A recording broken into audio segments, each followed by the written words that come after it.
mi pantalla. ¿Me escuchan bien? Sí. Buenísimo. Ya saben, si tienen alguna pregunta, si no se entiende bien algo de lo que estoy explicando, me interrumpen, no hay ningún problema. Y si se corta la charla por el límite de tiempo, nos volvemos a unir al mismo link, ¿sí?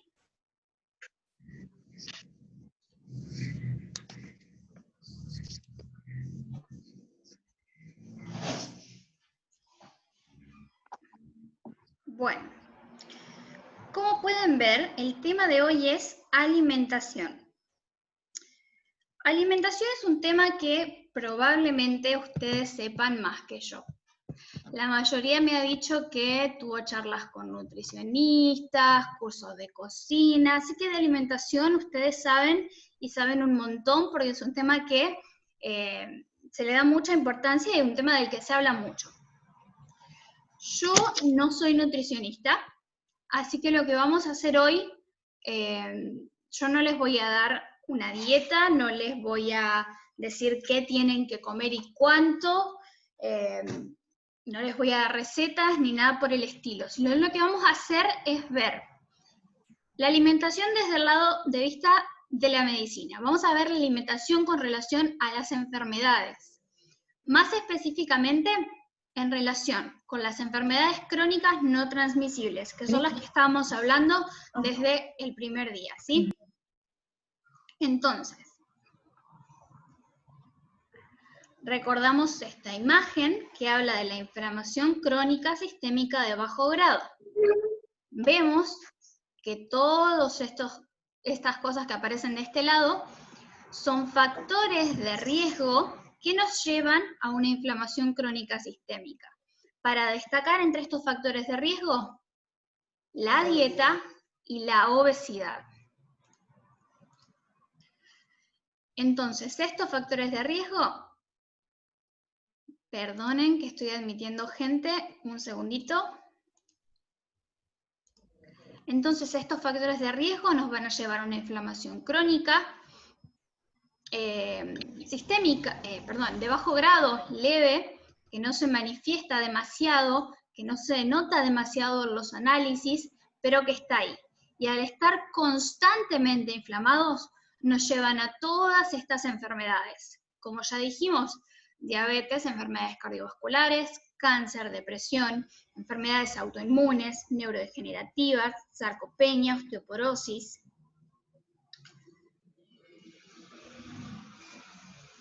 Para recordar, ¿cuáles eran las enfermedades crónicas no transmisibles? Son 4 grupos.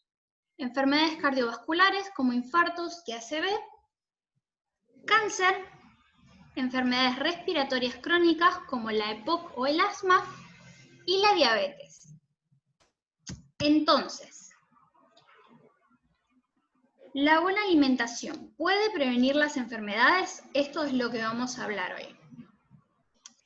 Algunos principios saludables como para hablar algunas generalidades sobre la alimentación. No existen alimentos o dietas mágicas. Una alimentación saludable está basada en 3 pilares. Basada en plantas, basada en alimentos integrales y en alimentos mínimamente o nada procesados. Acá tenemos una representación como si fuera un semáforo. Tenemos con una luz verde los alimentos de origen vegetal sin procesar. Con una luz amarilla los vegetales procesados o los de origen animal sin procesar. Y con una luz roja los alimentos demasiado procesados. Idealmente tenemos que consumir, obviamente, más alimentos que tengan luz verde, pocos de los que tengan luz amarilla y casi ninguno o nada de los que tengan luz roja. Ahora, hay un concepto que es que la comida es un paquete. Tiene muchas cosas, no tiene solamente una cosa. Por ejemplo, el queso tiene calcio, la carne tiene proteínas, tiene hierro. Pero ¿qué pasa? Tenemos que fijarnos en todos los componentes que acompañan a estas cosas que las vemos como buenas. Por ejemplo, las hormonas que tienen los lácteos, o la grasa, las grasas saturadas de la carne, de los quesos. Entonces, por ejemplo, los lácteos son, para la mayoría de las personas, la principal fuente de calcio. Pero, si comparamos con el calcio que trae una verdura de hoja verde, por ejemplo, ¿qué va a acompañar? ¿Cuáles son los agregados que tiene comer una verdura de hoja verde en comparación a la leche? Tiene fibra, tiene folato, tiene hierros, tiene antioxidantes. Todo lo que lo acompaña a ese calcio es mucho mejor. Y, como decíamos, la leche no tiene esos otros ingredientes agregados. Este plato seguramente lo conocen, es lo que propone la Universidad de Harvard. Tenemos agua, limitar la leche a 1 o 2 porciones al día y el vaso el jugo a un vaso, evitar bebidas azucaradas. Aceites saludables como el de oliva o la canola para cocinar, limitar la margarina, evitar las grasas trans. Y acá tenemos un plato que está dividido. Esta es la cantidad que deberíamos consumir de vegetales. No cuentan las papas fritas, dice la aclaración de acá. Frutas de todos los colores, todo tipo de frutas. Esta es la porción de granos integrales que deberíamos comer. Limitar los refinados como el pan y el arroz blanco. Granos integrales, no refinados. Y proteína saludable, que la sacamos de, como dice acá, pescados, legumbres, nueces, y limitar las carnes rojas y el queso, y las carnes procesadas. Esto es básicamente cómo debería estar compuesto un plato saludable.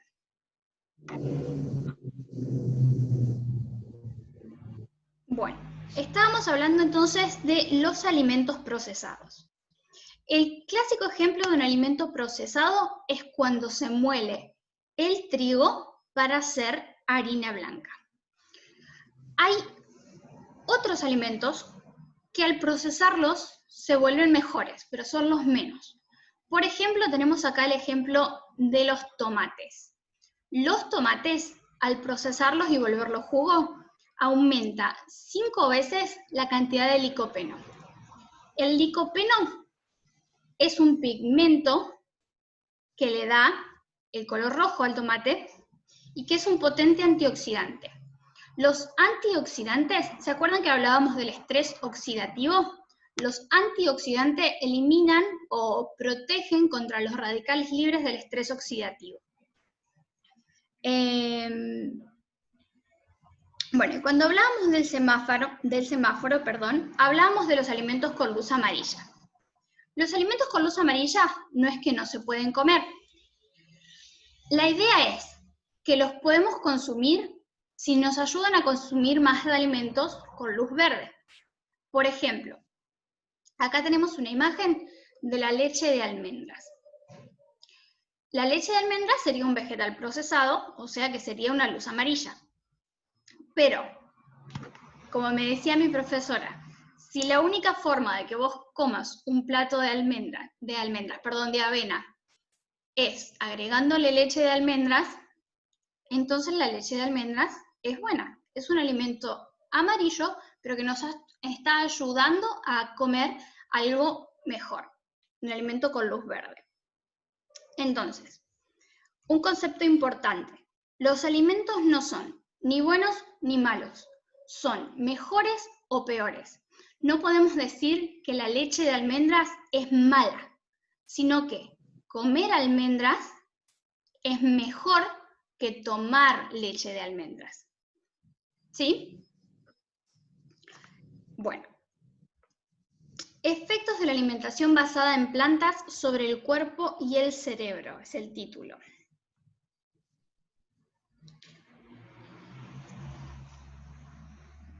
Regulación del peso corporal. Bueno, la alimentación basada en plantas entonces nos ayuda a reducir el peso, a reducir la glucosa, la insulina, los lípidos o grasas plasmáticas y los marcadores inflamatorios, que son las cosas que medimos para ver cuán inflamados estamos, como por ejemplo habíamos mencionado la PCR, ¿sí? Un dato importante sobre esto es que la reducción de peso que se da en una dieta basada en plantas se da a pesar de que se consuman las mismas cantidades de calorías. O sea, si se consumen 2.000 calorías en carne y 2.000 calorías en vegetales, los que consumieron las 2.000 calorías en vegetales van a experimentar igual una reducción del peso corporal, por más que las calorías que se estén ingiriendo sean las mismas. Obviamente, el volumen que hay que comer para ingerir 2.000 calorías de plantas es mucho mayor que lo que hay que comer para ingerir 2.000 calorías de carne. Pero aún comiendo las mismas calorías, se observa una mejoría en la reducción del peso. La DBP, dieta basada en plantas, quiere decir esa sigla, se asoció con mayor presencia de Prevotella en el intestino. Ustedes saben que en nuestro intestino tenemos un montón de bacterias que viven normalmente, y hablamos un poco de esto cuando hablamos de la disbiosis. Dijimos que depende de lo que nosotros comamos, van a haber más cantidades de una bacteria o más cantidades de la otra. Bueno, si tenemos una dieta fundamentalmente basada en plantas, va a haber una mayor presencia de esta bacteria que se llama Prevotella en el intestino. Esta bacteria se asoció a regulación del control glucémico, mayor pérdida de peso, menor inflamación y reducción del apetito. Se está estudiando mucho el tema de las bacterias que viven en el intestino y de cuáles son y a qué están asociadas, porque, por ejemplo, se está descubriendo que en la obesidad hay una composición de bacterias específica en el intestino. Bueno, ahí está el artículo. Vamos a hablar un poco sobre micro y macronutrientes. Mejora la tasa de mortalidad al reemplazar la proteína animal.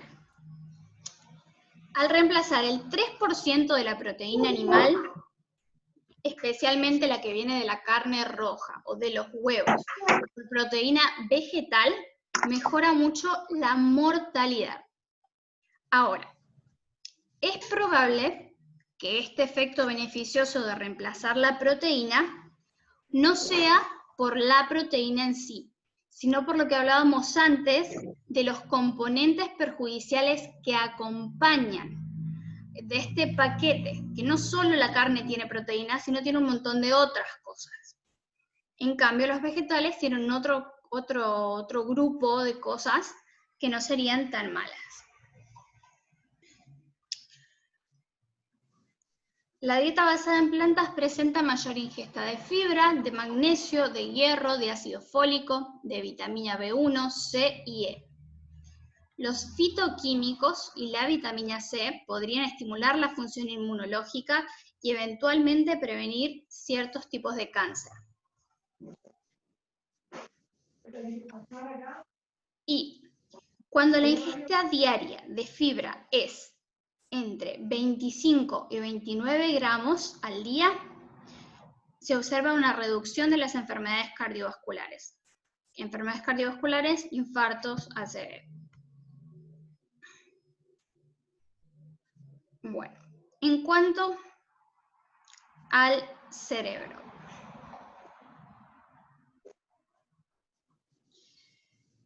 Niveles más altos de PCR e IL-6 se han relacionado con lesiones de la sustancia blanca y mayor riesgo de demencia. La PCR y la interleuquina 6 son los que decíamos que son marcadores inflamatorios. Cuanto más altos estén, más inflamados estamos. Bueno, en el cerebro tenemos dos tipos de sustancia, la sustancia gris y la sustancia blanca. La sustancia blanca es la sustancia es el lugar por donde se transporta la información, por así decirlo.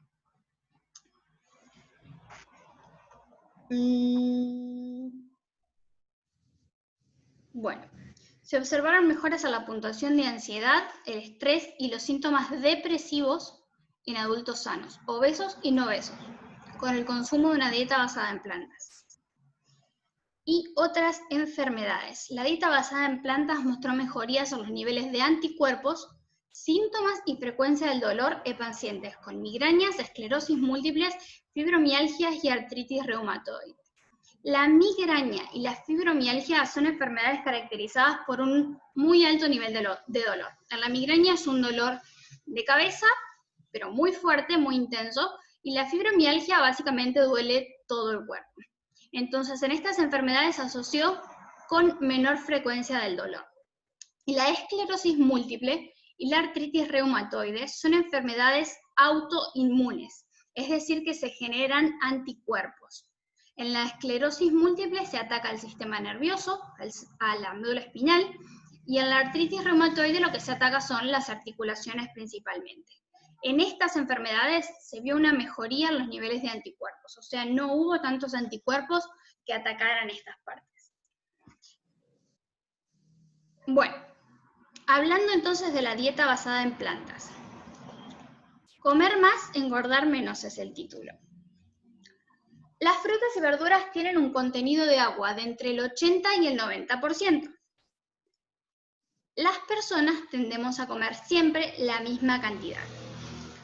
Cuando gran parte del volumen que ingerimos es acalórico, no tiene calorías, como la fibra o el agua, podemos comer más y engordar menos, porque por más que comamos, no agregamos calorías.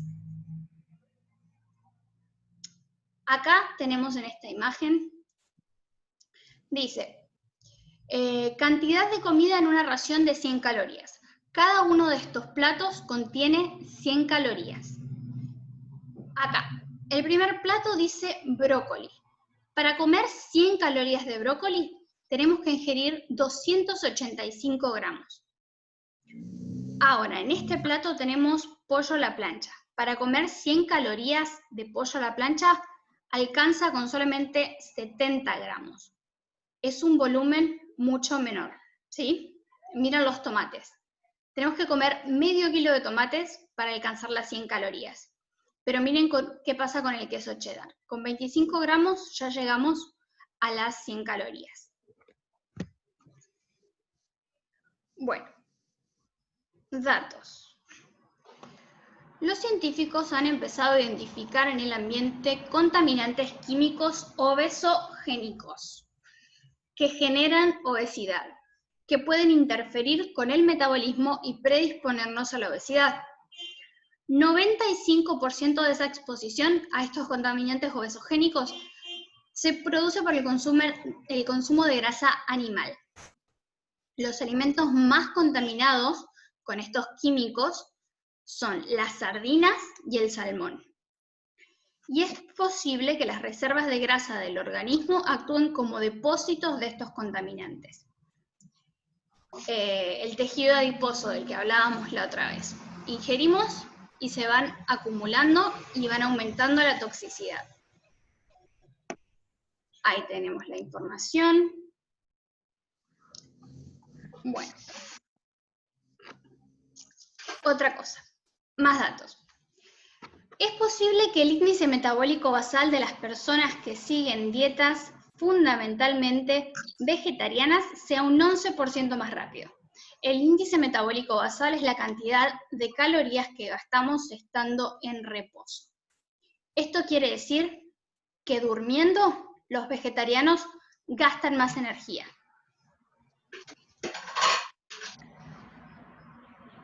Bueno, lo que les estaba diciendo. Los vegetarianos queman más calorías incluso mientras están durmiendo. Se sabe que la expresión genética de una enzima quema grasas que se llama carnitina palmitoiltransferasa es más elevada en los vegetarianos, ¿sí? Los vegetarianos tienen más cantidad de una enzima que consume las grasas.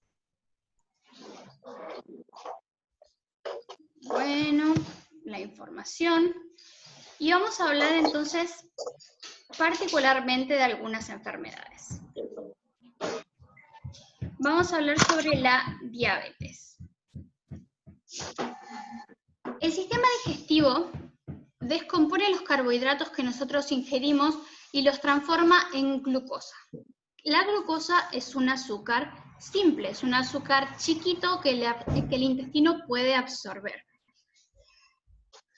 Para pasar de la sangre a las células, la glucosa necesita la insulina.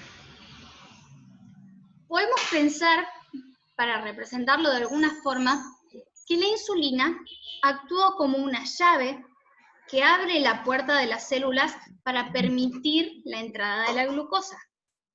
Cuando nosotros comemos, el páncreas secreta insulina para trasladar la glucosa de la sangre a las células. Si no hay insulina, la glucosa no entra a las células y se empieza a acumular en la sangre. Con el tiempo, perdón, mi perro, con el tiempo, el azúcar acumulado en la sangre genera daños en todos los vasos del organismo. Por eso la diabetes puede provocar, por ejemplo, ceguera, porque daña los vasos de la retina. Además de la ceguera, puede dañar, por ejemplo, los riñones, los vasos de los riñones. También puede dañar los vasos del corazón y generar infartos. Puede dañar los vasos del cerebro y producir infartos, ACV o hemorragias cerebrales. Y también la hiperglucemia. Perdón, voy a calmar al perro porque no se escucha nada.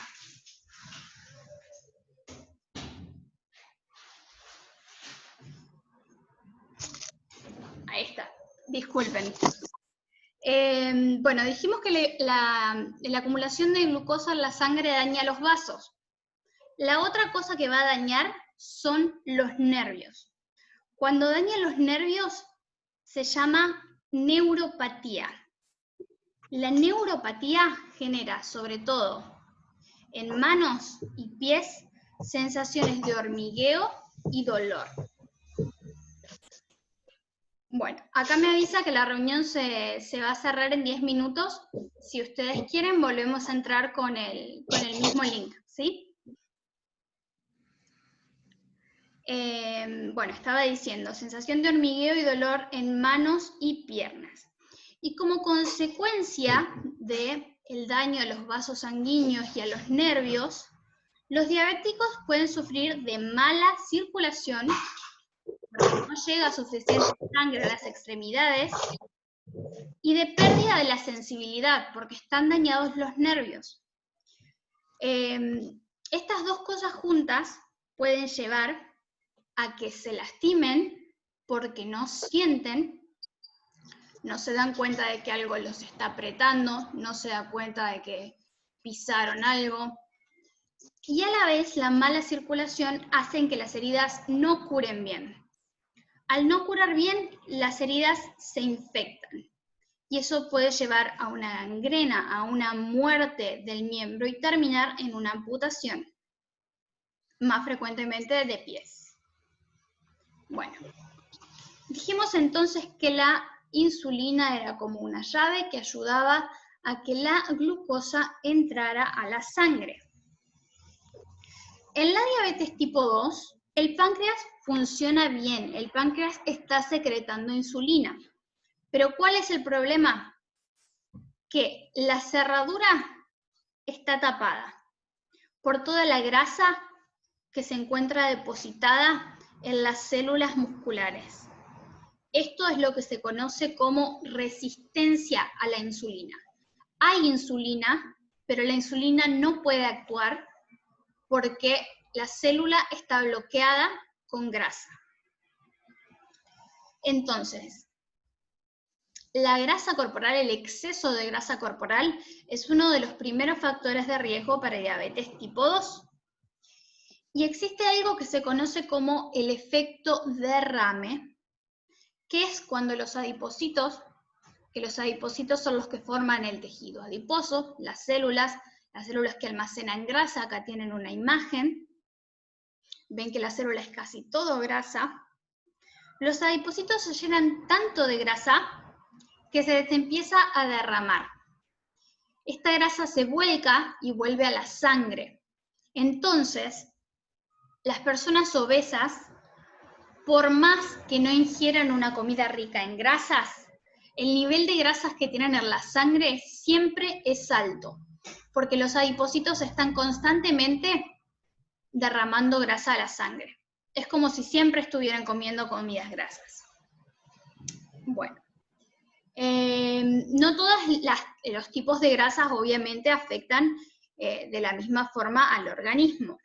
Hay una grasa en particular que se llama palmitato, que se encuentra sobre todo en carnes, lácteos y huevos, que es una de las que más promueve la resistencia a la insulina.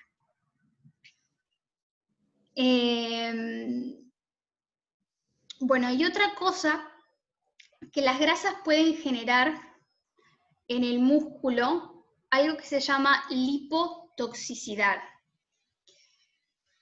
que genera básicamente una acumulación de desechos tóxicos en las células musculares y una acumulación de radicales libres. Los radicales libres dijimos que generan inflamación. Entonces se destruyen las células musculares por la acumulación de grasa. Bueno, y es probable que las grasas también sean tóxicas para las células pancreáticas, las células beta, que son las que segregan la insulina. Nosotros tenemos hacia los 20 años de edad aproximadamente, el cuerpo deja de producir células beta nuevas, y en ese momento si las perdemos, no las recuperamos. Se dice que la diabetes tipo 2 se diagnostica cuando se perdió aproximadamente la mitad de las células beta pancreáticas. Entonces, no nos damos cuenta de que tenemos diabetes hasta que perdimos la mitad de las células de nuestro páncreas. Entonces es importante prevenirlo por más que los análisis todavía estén correctos. Bueno, la dieta como tratamiento de la diabetes. La dieta es una parte muy importante del tratamiento de la diabetes. Por lo general, se recomienda una dieta cetogénica. Las dietas cetogénicas son las que no incluyen nada de hidratos de carbono y son muy altas en grasa. Ahora, recordemos cuál era el mecanismo de resistencia a la insulina. Hay un aumento de la glucosa, sí, pero el problema es la grasa que está tapando, está bloqueando la función de la insulina en el músculo. Entonces, para un diabético lo ideal son los alimentos con bajo índice glucémico. El índice glucémico es la rapidez con la que la glucosa se absorbe en el intestino. Los alimentos con un índice glucémico alto, la glucosa se absorbe todo de una, entonces toda esa cantidad de glucosa queda en la sangre. Hay mucha glucosa de golpe en la sangre. Los alimentos de bajo índice glucémico, por ejemplo los alimentos integrales, lo que hacen es que la glucosa se va absorbiendo de a poquito. Entonces, a medida que se absorbe, la glucosa se puede ir guardando. Se absorbe despacio, entonces no se genera este aumento brusco de la cantidad de glucosa en la sangre. Lo ideal es el aporte de hidratos de carbono en forma de frutas, cereales, legumbres, todos los alimentos que tengan, como dice ahí, un bajo índice glucémico. Y además, la reducción del aporte calórico total para combatir el exceso de peso. Tenemos alimentos que los consideramos protectores contra la diabetes y alimentos que generan mayor riesgo de diabetes. Vamos a ponerle algunos ejemplos de alimentos protectores. Las moras, las uvas, las manzanas, las verduras de hojas verdes, son todos alimentos protectores. Y tenemos alimentos que aumentan el riesgo de diabetes tipo 2, que tenemos las carnes rojas, las carnes procesadas, las bebidas azucaradas, los carbohidratos refinados, y las frituras. Los fármacos y la cirugía. Ustedes saben que estas son las dos formas de tratar la diabetes.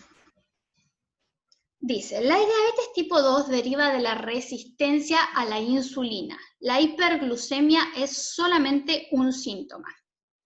¿Qué quiere decir esto? Nosotros llamamos diabetes al aumento del azúcar en la sangre, pero el aumento de azúcar en la sangre es solamente una consecuencia de la resistencia a la insulina.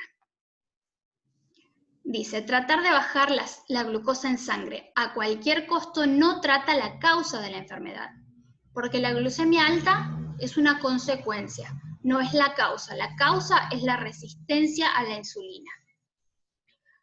Un estudio probó que la combinación de fármacos resulta más peligrosa que la hiperglucemia en sí. ¿Qué quiere decir esto? Ustedes saben que los medicamentos, además de tener un efecto beneficioso por el cual los consumimos, tienen también efectos adversos, efectos secundarios. Los medicamentos no es gratis, digamos, hay un costo a pagar, ¿sí? Se aprueban porque son buenos, pero también pueden generar muchos otros inconvenientes. Y esto a lo que apunta es que mucha cantidad de fármacos juntos para tratar de bajar la glucosa a toda costa puede traer más problemas que la hiperglucemia en sí. Entonces, ¿dejamos la glucosa alta? No.